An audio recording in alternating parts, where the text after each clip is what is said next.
Bismillahirrahmanirrahim. Assalamualaikum warahmatullahi wabarakatuh. Nama saya Muhammad Nur Fadilah Fajar, NIM 2006021100017 dari kelas Biologi B. Di sini saya akan menyampaikan materi dari mata kuliah Teosofi dengan judul Zuhud dan Gaya Hidup Minimalis. Pengertian zuhud. Secara bahasa, zuhud memiliki arti tidak tertarik terhadap sesuatu atau kenikmatan dunia dan meninggalkannya, atau dalam bahasa Arab berarti rohobahan syai'in wa tarokahu. Arti lainnya yaitu zahada fid dunya, yaitu mengosongkan diri dari kesenangan yang ada pada dunia untuk hal-hal beribadah. Sedangkan secara terminologi atau secara istilah adalah zuhud sebagai ajaran tasawuf dan zuhud sebagai ajaran moral, yaitu pola hidup dalam menjaga diri dari ketergantungan dunia atau kenikmatan dunia, sehingga hanya fokus pada akhirat.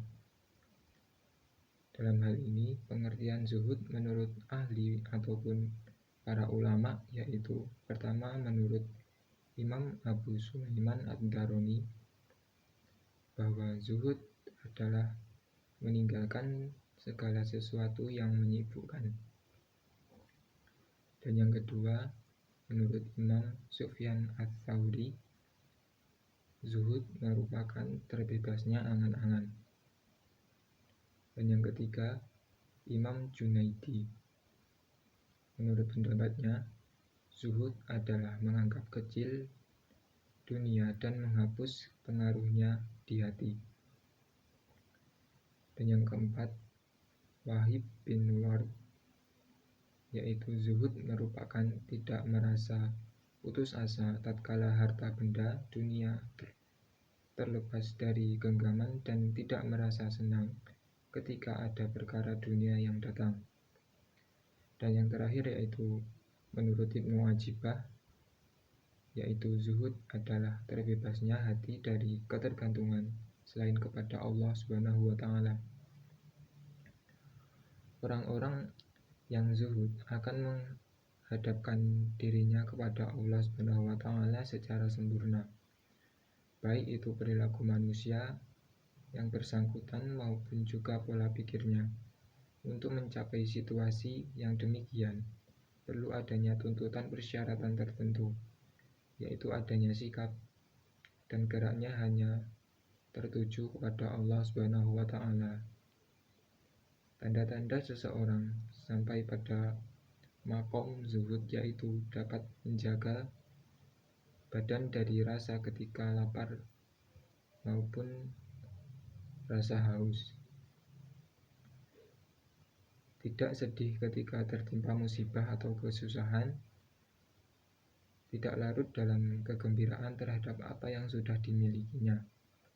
Ketika dipuji dan dicela selalu introspeksi dan mengembalikan kepada dirinya dan kepada Allah Subhanahu wa Ta'ala. Selanjutnya adalah tingkatan zuhud. Yang pertama, zuhud terhadap hal-hal duniawi. Zuhud ini merupakan tingkatan paling rendah karena dalam hatinya masih ada keinginan pada hal kenikmatan dunia. Hanya saja ia masih berusaha mengatasinya.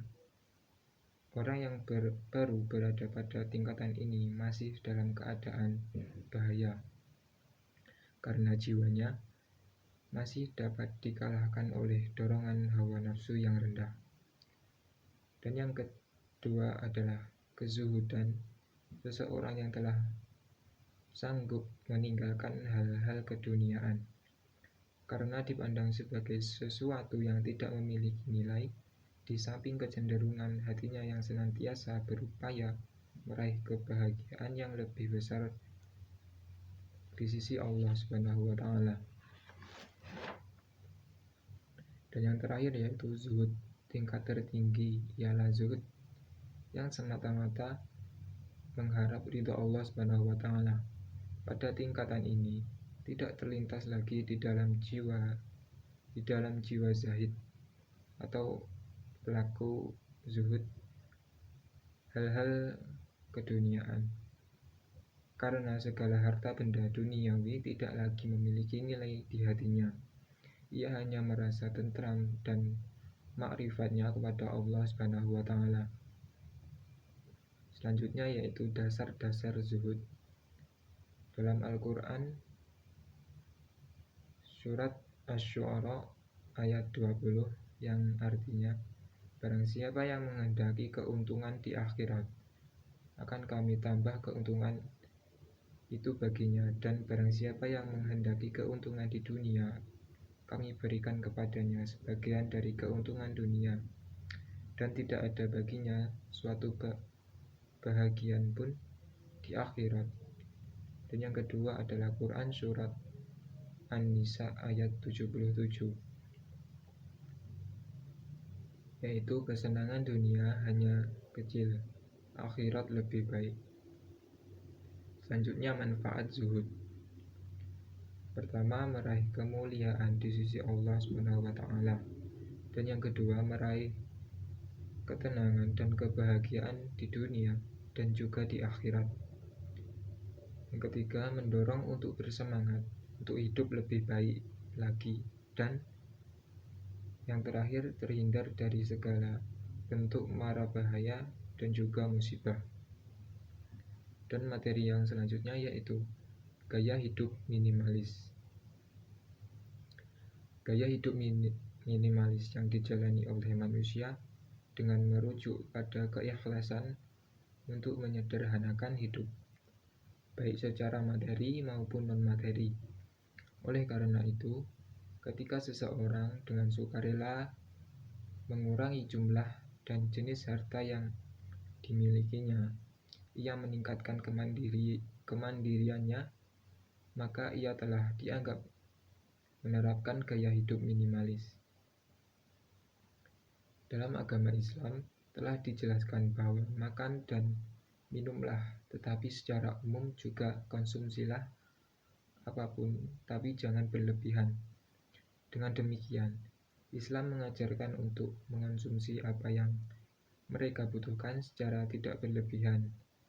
Dengan gaya hidup minimalis, keislaman kita lebih ditangguhkan karena bisa menghindari gaya hidup syaitan, yaitu mubadir, dan mengikuti perintah Allah Subhanahu wa taala untuk tidak berlebihan. Selain itu, juga kita dapat bersedekah untuk mendapatkan pahala dari Allah Subhanahu wa taala. Selanjutnya, gaya hidup minimalis Rasulullah SAW. Nabi Muhammad SAW menerapkan pola hidup minimalis pada dirinya dan keluarganya serta mengajarkan kepada umatnya. Sebagaimana diriwayatkan bahwa Sayyidina Umar bin Khattab ketika masuk ke rumah Nabi pernah menangis terseduh-seduh karena melihat begitu lengang dan sederhananya rumah Nabi. Tempat tidurnya tidak terbuat dari permadani, tapi dari tikar yang biasa yang seolah tidak layak bagi seorang pemimpin Madinah pada waktu itu, dan juga sekaligus Nabi dari umat Islam. Selanjutnya yaitu tips hidup ala Rasulullah SAW.